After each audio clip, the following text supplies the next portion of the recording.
Olá, queridos amigos e amigas da Casa Fake.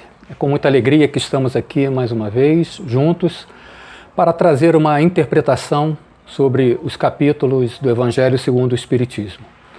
E como sempre fazemos nas nossas apresentações, iniciamos e encerramos as atividades com uma prece.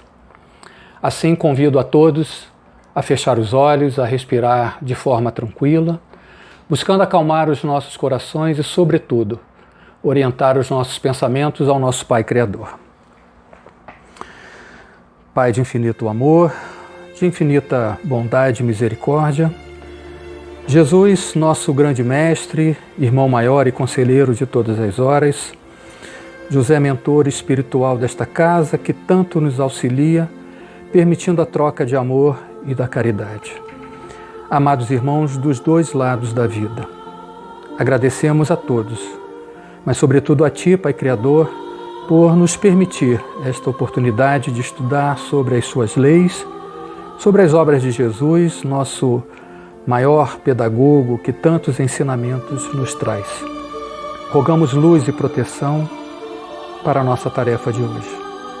E assim, Pai, agradecidos e felizes por este momento, pedimos humildemente Sua permissão para iniciarmos a apresentação, dando todos juntos graças a Deus. Muito bem, meus irmãos. Hoje vamos falar sobre dois tópicos do capítulo 5 do Evangelho segundo o Espiritismo, cujo título é Bem-aventurados os aflitos. Faremos a leitura e os nossos comentários sob a ótica da doutrina espírita, em especial dois itens 23 e 24, que trazem conteúdos sobre os tormentos voluntários e a desgraça real. Vale a pena lembrar que o capítulo 5 do Evangelho é o mais longo de todos, abordando vários temas que trazem ensinamentos sobre bem-aventurados os aflitos. Então nós temos hoje estes dois tópicos que, embora tenham uma grande sinergia entre si, faz necessário que façamos a nossa interpretação de forma individualizada. Então, para começar, vamos falar de os tormentos voluntários, que é o item 23 do capítulo 5.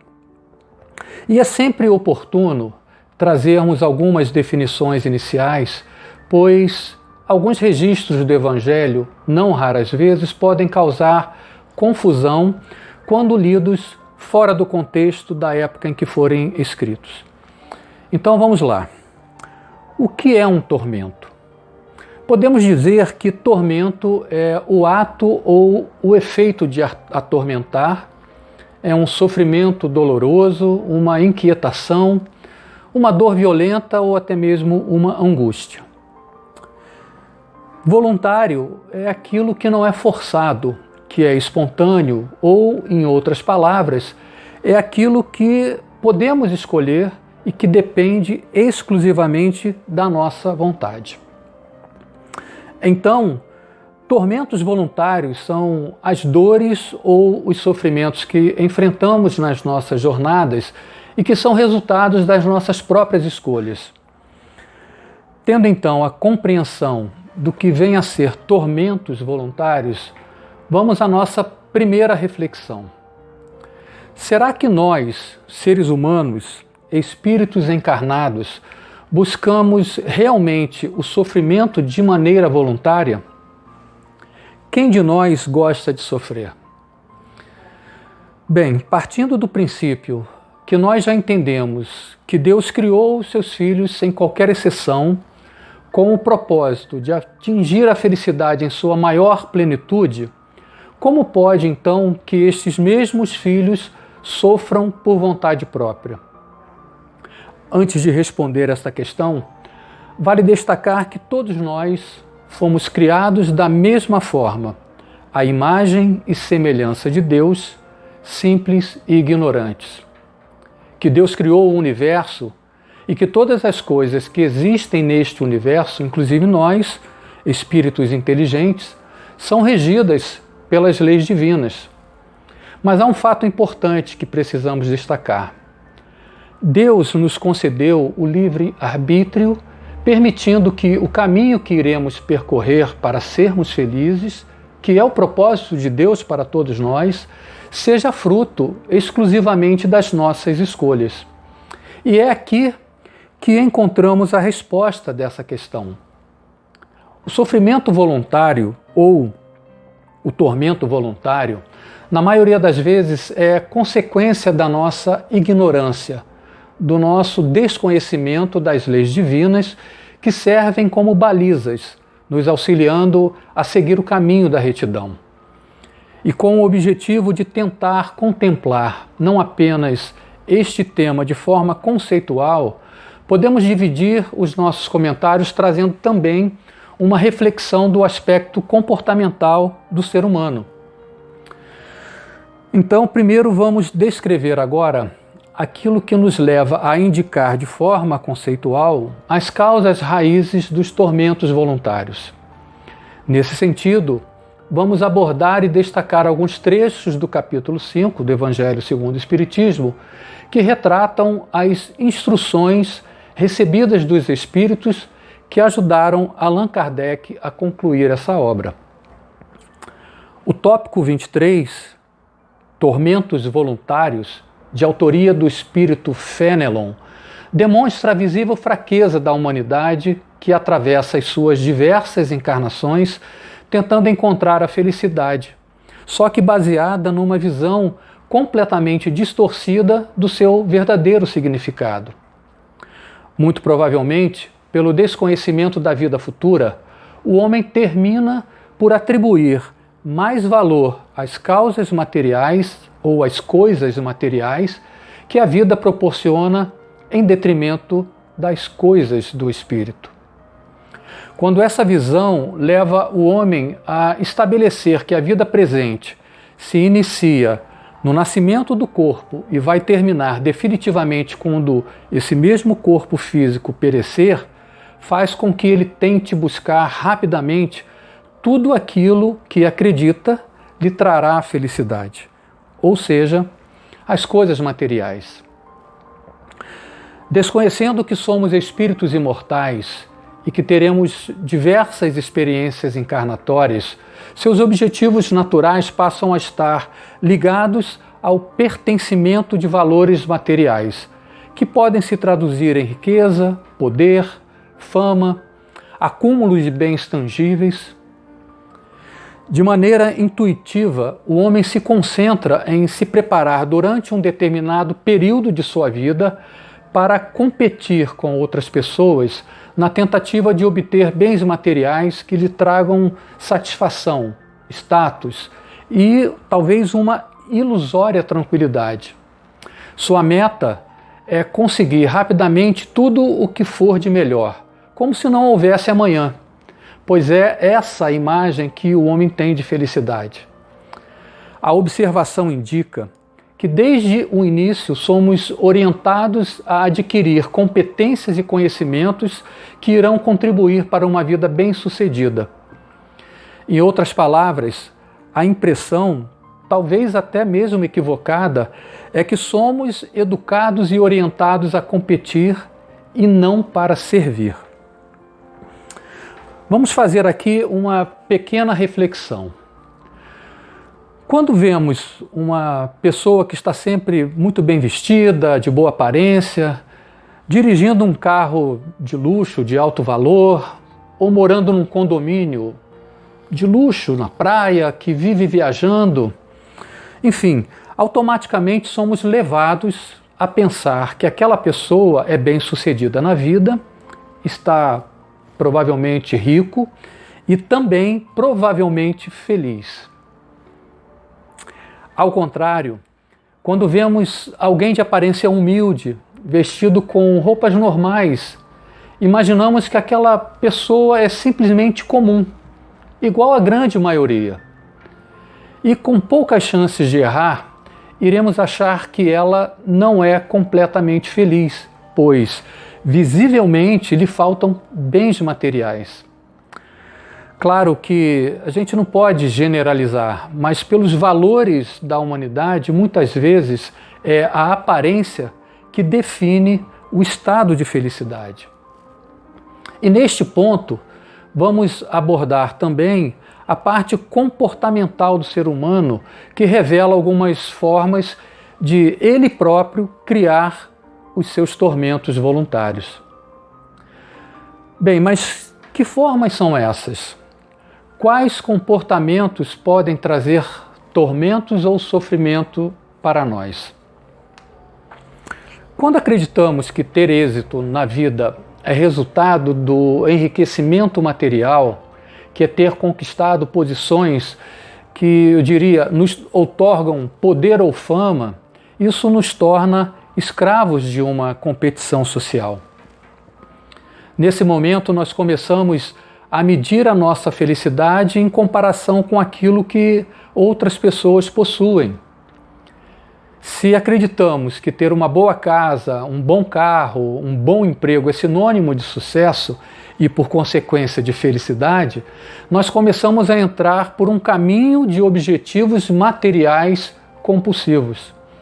E quando buscamos esses valores na comparação com outras pessoas, o desfecho geralmente não é outro senão desenvolvermos o ciúme e a inveja. Nós começamos a observar aquele vizinho, aquele amigo, que aparentemente é feliz, porque é bem-sucedido na vida, e nós começamos a manter o nosso foco em conquistar tudo aquilo que visualizamos como um padrão de bem-estar e de felicidade. Mas quando decidimos fazer isso, nós abandonamos uma série de outras escolhas que poderiam nos trazer a paz do espírito, porque estamos simplesmente buscando a felicidade fora de nós mesmos. Somos levados, talvez, pela fascinação do mundo de Mamon, do mundo das coisas materiais, querendo conquistar um lugar, uma posição social, um bem de grande valor. E esse poder de atração, essa sedução do mundo de Mamon, parece que vem se tornando ainda maior nos dias atuais, sobretudo por conta das redes sociais. Quem de nós não se impressiona quando vê as fotos de celebridades, de amigos e até mesmo de pessoas que sequer conhecemos, quando estão, entre aspas, aproveitando a vida? É preciso que saibamos vigiar os nossos sentimentos, vigiar os nossos pensamentos, pois do contrário, eles irão nos empurrar para a inveja e para o ciúme. Ficar olhando as fotos e vídeos de outras pessoas naquela praia paradisíaca, naquele cruzeiro dos sonhos, nos melhores restaurantes, nas festas badaladas, pode sim fazer com que tenhamos inveja e, por não termos condições de usufruir ou adquirir aquilo, pode também, no sentido contrário, baixar a nossa autoestima, nos deixar deprimidos, para baixo. Há pessoas que consomem horas e horas à frente da tela do seu celular ou do seu computador, acompanhando, para não dizer um outro termo, a vida dos outros e depois fica revoltada porque não pode fazer o mesmo. E isso acaba abrindo portas para algumas doenças que se encontram talvez um campo fértil, muito fértil para se desenvolverem. É claro que precisamos sim nos atualizar com as notícias, ver alguns vídeos engraçados para descontrair e, por que não, parabenizar o sucesso de outras pessoas, mas com o cuidado de nos vigiar para que isso não venha a nos consumir por dentro. E mais do que isso, eu diria que devemos nos lembrar que a definição de felicidade é individual e exclusiva. E não podemos nos deixar levar pelas falsas imagens de felicidade. Aquela pessoa que postou um vídeo numa enorme lancha, num barco maravilhoso, em companhia de amigos e amigas, com todos apresentando aquele sorriso largo, pode não estar feliz, mas sim querendo que todos pensem que ela está feliz. Muitas vezes são apenas aparências. E quando não estamos em sintonia com as coisas do espírito, essas falsas aparências nos induzem a querer estar naquele ambiente, comprar aquele bem, para poder reunir os amigos, porque isso nos dá a ideia de que seremos felizes. E para ter esses bens materiais, não raras vezes é preciso pagar um alto preço sob dois aspectos. Primeiro, o preço do próprio bem, na sua aquisição e na sua manutenção. Quantas vezes não compramos coisas caras para nós apenas por impulso e deixamos lá de lado, porque não usamos, foi por impulso. Porque eu vi que fulano tem e eu também quero ter. E o segundo aspecto é que na grande maioria das vezes nos tornamos dependentes desses bens e mal conseguimos um, já estamos pensando naquele outro, que dá uma ideia de que isso vai ampliar ainda mais a imagem da minha felicidade. Bom, tudo bem se você tiver recursos para ter e manter um barco, uma lancha, uma casa, um carro, viagens, enfim, qualquer outro tipo de bem material. Não há absolutamente nada de errado nisso.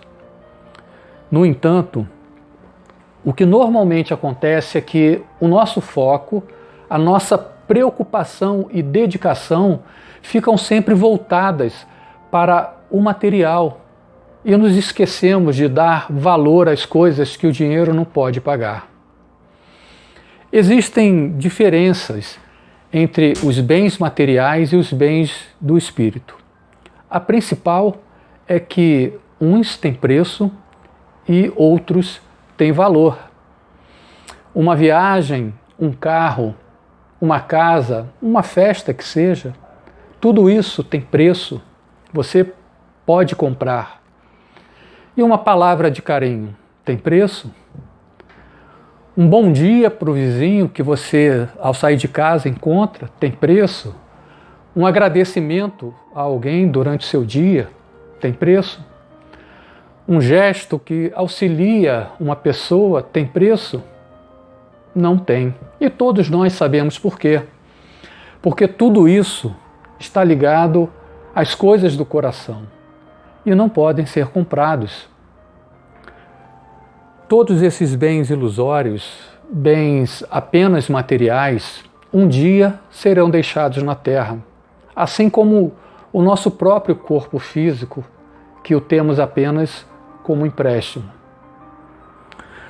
No Evangelho de Mateus, capítulo 6, versículos 19 a 21, encontramos uma passagem de Jesus nos alertando que não podemos abrir mão de uma vida futura de felicidade em troca de escolhas insensatas na vida material. Vejamos o que diz o texto. Não acumuleis tesouros na terra, onde a ferrugem e os vermes os comem, e onde os ladrões os desenterram e roubam. Acumulai tesouros no céu, onde nem a ferrugem e nem os vermes os comem. Porquanto, onde está o vosso tesouro, aí está também o vosso coração. É preciso que tenhamos a clara compreensão das promessas de Jesus em relação à vida futura. Se o nosso comportamento de hoje estiver em sintonia com as leis divinas, com os ensinamentos de Jesus, certamente nós teremos um futuro com a tão almejada felicidade. Esse é o propósito de Deus. Devemos estar vigilantes nas nossas escolhas, que são, na maioria das vezes, voluntárias, para não nos distanciarmos do que Deus espera de nós. Do contrário, teremos como consequência a dor e o sofrimento. É a comunhão com o Pai que nos traz a paz de espírito. E mesmo que não tenhamos bens materiais, não tenhamos sequer uma saúde perfeita, seremos felizes por sermos filhos de Deus e estarmos com Ele em comunhão. Muito bem, agora vamos falar um pouco sobre o segundo tema, que é o item de número 24, que trata sobre a desgraça real. E como trouxemos a definição no primeiro item, vale também aplicarmos para esse. Então, desgraça real tem a ver com infortúnio, adversidade, um fato desastroso. E o termo real tem relação com aquilo que é verdadeiro, autêntico, concreto, dentre outros sinônimos. Esse tópico foi ditado pelo espírito de Delphine de Girardin, que juntamente com vários outros compõem a obra de Kardec. E ela começa a sua narrativa trazendo um paradoxo sobre o que é felicidade e o que é infelicidade para o homem da Terra. Numa reflexão inicial, ela nos demonstra que o homem, na sua grande maioria, é sempre capaz de julgar que todos os sofrimentos aos quais é submetido, mesmo que sejam aquelas pequeninas dificuldades, carregam um grande significado de uma verdadeira desgraça. Notadamente por não ter o conhecimento da vida futura, acreditando que apenas o presente serve-lhe como parâmetro para avaliar sua dor, o homem crê não ser merecedor daquela vicissitude, daquele enfrentamento. Numa mesma linha de raciocínio, o homem enxerga a desgraça na miséria, na falta do que comer, nas ameaças daquele credor de suas dívidas, que você não pode pagar naquele momento, e também na perda de entes queridos, sem muitas vezes entender que todas essas, entre aspas, desgraças, podem ser consequências de escolhas equivocadas. Quem sabe não foi ele próprio, em experiências pretéritas, detentor de grande riqueza, da qual fez mau uso, ao contrário de aplicá-la da maneira correta e transformar esperanças em realidades. Quem sabe não teve à sua disposição grandes colheitas que, em vez de serem divididas para matar a fome de muitas pessoas, permaneceram armazenadas para manter estável, por muito tempo, o seu próprio descanso e a sua tranquilidade. É muito natural também que o homem enxergue desgraça quando vê o seu anjinho voltar à pátria espiritual, o seu filho pequenino com tão pouco tempo de vida, já que não tem ideia que aquele pequenino e frágil ser era um espírito tão velho quanto ele, ou, quem sabe, talvez até mais velho que ele, e que precisava reencarnar por um curto período de tempo apenas para concluir uma provação ou, quem sabe, trazer para ele próprio alguns ensinamentos. Na visão do homem que não crê na manutenção da vida, tudo isso é sim uma grande desgraça. O fenômeno da morte é apenas uma forma de voltarmos às nossas origens, já que somos espíritos num corpo de carne e não o contrário. Para que possamos enxergar verdadeiramente a realidade de uma desgraça, é necessário, sobretudo, acreditarmos e confiarmos na bondade e na misericórdia divina. É fácil enfrentar uma dor, uma verdadeira desgraça e manter-se em perfeito equilíbrio? Certamente que não. Muitas vezes, quando vemos alguém passar pela perda de um ente querido, por exemplo, e esse alguém não se conforma de maneira alguma, se desespera ao extremo, se descontrola no momento de dar o último adeus, é possível associarmos esse comportamento que estamos vendo à falta de confiança nos desígnios de Deus. Mas quem somos nós para entender a amplitude e o objetivo dos desígnios divinos? Em vez disso, devemos nos colocar numa posição de auxiliar, sim, aquela pessoa, da nossa maneira, com a nossa melhor intenção. E não será nenhum fracasso se o comportamento que estamos vendo suscitar dúvida pelo merecimento ou não do enfrentamento daquela dor. Isso pode ocorrer até mesmo com aqueles cristãos que carregam consigo a verdadeira fé e talvez um mínimo de conhecimento. Todos nós estamos sujeitos a isso.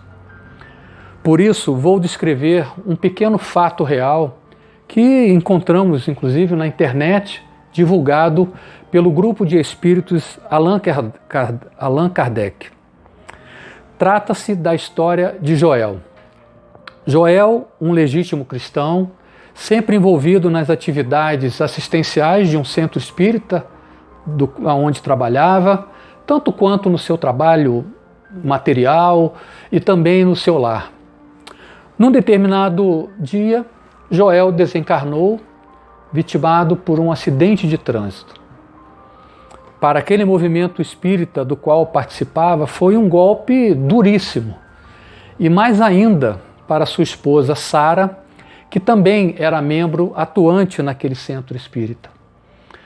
Mesmo tendo conhecimento adquirido pelos estudos doutrinários, Sara questionava por que Joel, seu marido, teria desencarnado de forma brutal e repentina, sendo ele um homem do bem, enquanto tantos outros criminosos, tantos outros inconsequentes cuja morte seria talvez até um benefício para a humanidade.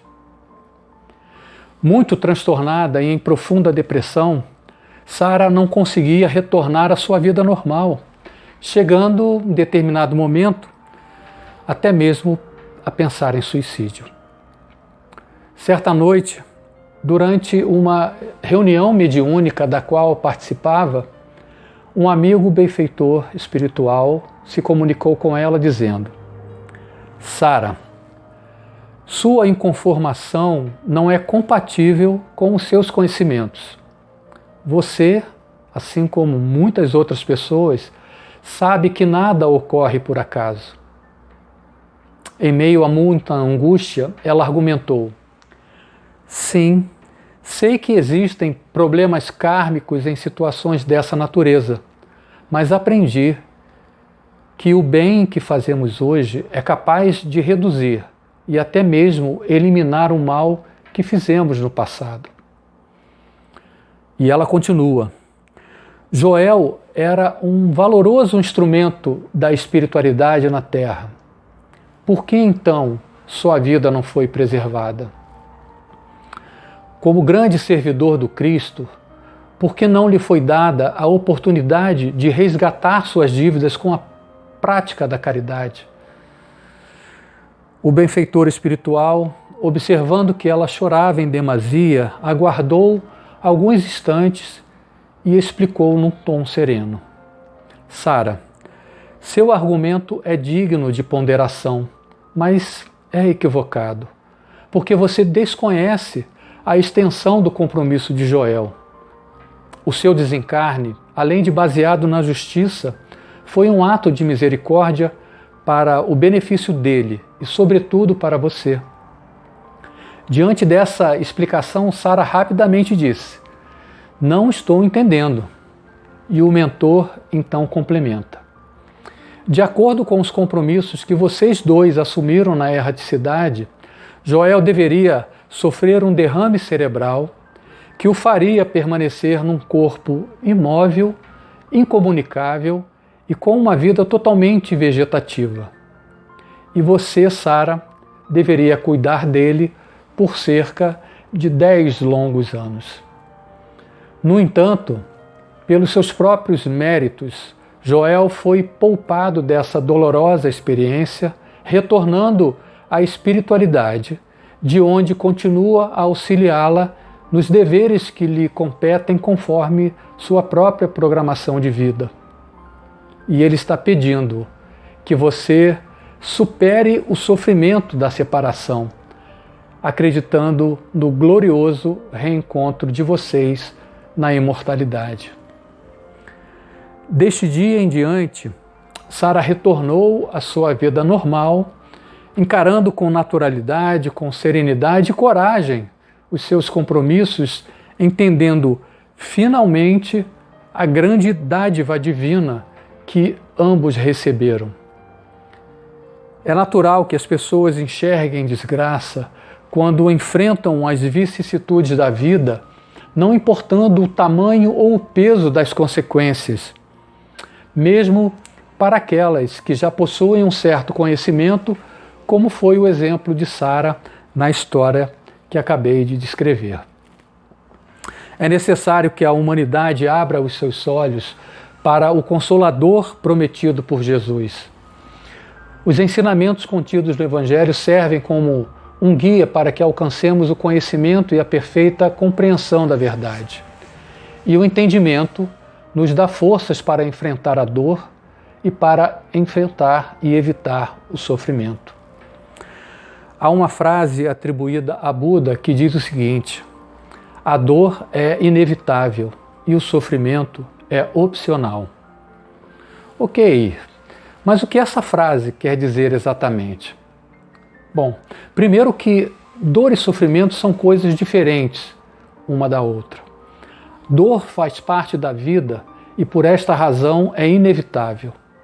A dor é um alerta natural que vem anunciar que alguma coisa não vai bem e que precisa ser identificada e tratada. Ela muitas vezes é necessária, pois, do contrário, muitas doenças tomariam proporções gigantescas antes mesmo de conseguirmos percebê-la. No sentido, digamos, menos físico, a dor não é um castigo ou uma expiação. É um acontecimento inseparável da vida cujo desempenho enobrece o espírito. Já o sofrimento é algo completamente diferente. É como se fosse a dor numa forma crônica, sem tratamento adequado ou simplesmente negligenciada. O sofrimento traduz uma ideia mais ampla e mais complexa do que a dor, incluindo ali valores sociais, psíquicos e espirituais da pessoa. Comparando o sofrimento com uma doença, seria como se sentir angustiado ao extremo, desprotegido, desamparado e até mesmo ameaçado. É possível existir dor sem sofrimento e sofrimento sem dor. Quando ouvimos que o sofrimento é opcional, é no sentido de que ele pode ser evitado, diminuído ou até eliminado. Pela ótica da doutrina espírita, o sofrimento é um grande instrumento de educação e de purificação. O sofrimento nos auxilia no despertamento da nossa consciência. E vai depender exclusivamente de nós percebermos isso e aprendermos. O capítulo 6 do Evangelho segundo o Espiritismo tem como título O Cristo Consolador. E logo no item 2, ele traz o seguinte texto: todos os sofrimentos encontram consolação na fé no futuro, na confiança na justiça de Deus, que o Cristo veio ensinar aos homens. E essa confiança na vida futura, na justiça divina, fez com que Sara, esposa de Joel na história relatada, pudesse retomar a sua vida. Jesus disse: vinde a mim, todos vós que estáis aflitos e sobrecarregados, que eu vos aliviarei, como consta no Evangelho de Mateus. Bem, meus caros irmãos, estamos chegando ao fim dos nossos comentários. Vamos então pedir a Deus que nos auxilie na construção de uma base moral sólida que nos permitirá fazer as melhores escolhas no nosso dia a dia. Vamos rogar por força e coragem para não cedermos à fascinação das coisas materiais do mundo de Mamon. Essas coisas tão sedutoras da vida e ao mesmo tempo tão ilusórias que encontram-se recitadas no trecho de uma das músicas de Cartola que diz assim: ouça-me bem, amor, preste atenção, o mundo é um moinho, vai triturar teus sonhos tão mesquinhos, vai reduzir as ilusões a pó.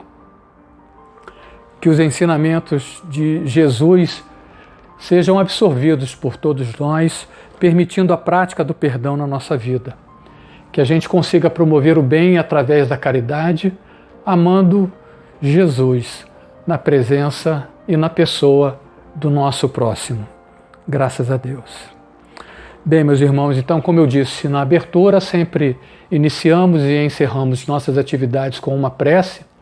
Então vamos fechar os olhos mais uma vez, vamos mentalizar os bálsamos de luz e de amor que a espiritualidade amiga estará jorrando sobre nós enquanto oramos, pedindo que esses bálsamos sejam também multiplicados e jorrados sobre toda a humanidade que tanto necessita. Pai de infinito amor, de infinita misericórdia, de infinita justiça, Mestre Jesus, nosso irmão maior, governador do nosso planeta, queridos espíritos superiores, amadas falanges espirituais que estão sempre em nosso auxílio. Todos nós, Pai, juntos, louvando a Ti, agradecemos pela vida, pela harmonia, por toda a energia positiva que recebemos, mas, sobretudo, por nossa saúde física, mental e espiritual. Rogamos, Pai, que todas essas bênçãos sejam levadas aos irmãos que estão enfrentando não apenas as consequências da pandemia, mas as consequências das vicissitudes de cada um e também dessa guerra. E assim, humildes e felizes, Pai, pedimos a todos, mas sobretudo a Ti, Pai Criador, permissão para encerrarmos o encontro de hoje, dando todos juntos graças a Deus. Caros irmãos, chegamos ao fim desta apresentação. Agradecemos a todos pelo carinho, pela paciência e esperamos vocês no nosso próximo encontro. Fiquem todos com a paz de Jesus em seus corações. Graças a Deus, viva Jesus e até breve.